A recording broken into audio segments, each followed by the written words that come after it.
रास्ता में अब ते काल टूट गई हो काबर रास्ता में अब ते बेरी टूट गई काबर रास्ता में।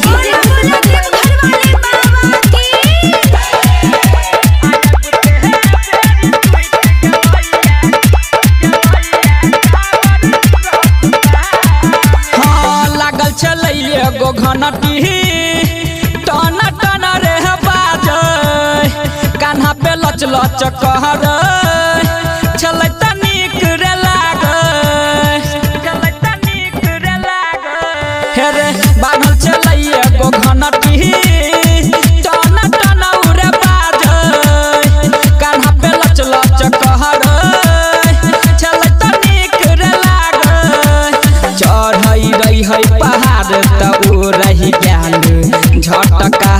में चढ़ई चलो पहाड़ तब रही ज्ञान झटका में अब ते काल टूट गई हो काबर रास्ता में अब ते बेरी टूट गई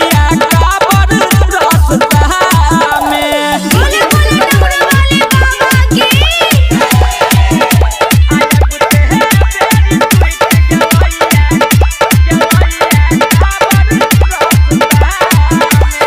केना के दर्शन करब हम भोला बाबा के रहते न काबर संग में जेबै